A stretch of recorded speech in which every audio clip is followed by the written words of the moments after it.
কিতাবে পাওয়া যায়। আল্লাহ কোনো পর্বে জিজ্ঞাসা করছিলেন মালাকুল মউতরে যে অপারেশনে কখনো দিলে ব্যথা লাগছে, অপারেশন পর্যন্ত যে তুমি যে নিয়ে যাও কখনো দিলে ধাক্কা লাগছে? কয় 2 বার লাগছে।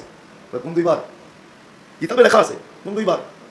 বলছে বন্যা চলতেছিল, প্লাবন চলতেছিল, এক নারী প্রেগনেন্ট অবস্থায় কাঠের উপরে বাঁচতেছিল, আর ওইখানেই বাচ্চা প্রসব।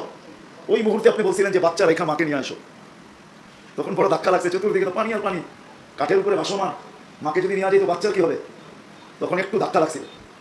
বলে দ্বিতীয়, সাদ্দাত যখন জান্নাত কমপ্লিট করলো, কারিগররা যখন বললো যে কমপ্লিট, দেখা শুধু সিগনেচার করে দেন। দেখা কি বাড়ি যখন কেউ বানায় তো বানায় তো রাজমিস্ত্রি, ঠিক না? যখন কমপ্লিট হয়ে যায় তখন মালিককে কি বলে, দেখেন তো ঠিক আছে কিনা, দেখা আমাদেরকে কমপ্লিট বলে আমাদের বিল পরিশোধ করে দেন, ঠিক না? এই তো বলছে দেখা সিগনেচার করে দেন যে কমপ্লিট।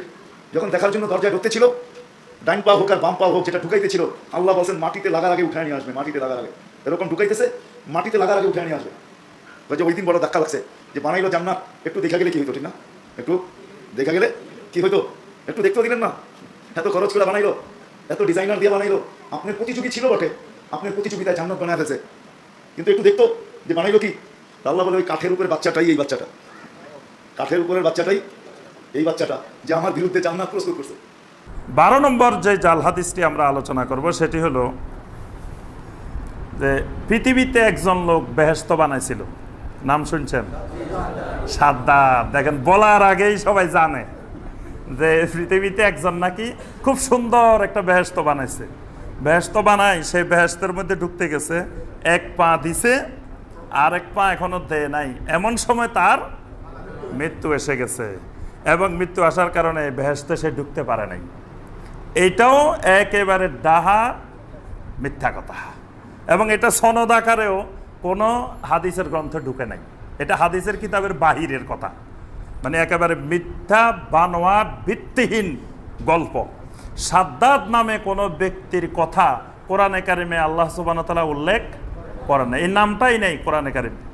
আবার কোনো হাদিসের কিতাবেও সাদ্দাত নামে কোনো মানুষ পৃথিবীতে ছিল এইরকম কোনো বর্ণনা সহিহ দঈফ কোনো হাদিসে আসে নাই।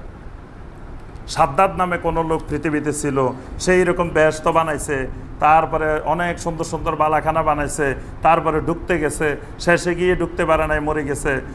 এই গল্প কিন্তু শুনতে অনেক মজা, খুব ভালো লাগে যে দুনিয়াতে দেখো আহারে বেহেশত বানালো, মহিলারা শুনে আর কান্দে, আহারে দেখো এত সুন্দর করে একটা বেহেশত বানাইছে, লোকটা একটু ঢুকতেই পারলো না, একটু বসতেও পারলো না, একটু সেখানে আরামও করতে পারলো না, তার আগে দুনিয়া থেকে চলে গেছে। এইটা সম্পূর্ণ বানোয়াট এবং ভিত্তিহীন কথা। এটাও ওই যে আল ইসরাইলিয়াত ওয়াল মাওদুআত, মোহাম্মদ আবি সোহবা রাহিমাহুল্লাহ তিনি তার কিতাবে বর্ণনা করছেন। এই কিতাবের 282 থেকে 286 নম্বর পৃষ্ঠায় এই মিথ্যা কাহিনীর কথা বর্ণনা করা আছে। অর্থাৎ এটা কোনো হাদিসের কিতাবে ঢুকা জাল হাদিস না, এটা হাদিসের কিতাবের বাহিরের জাল হাদিস।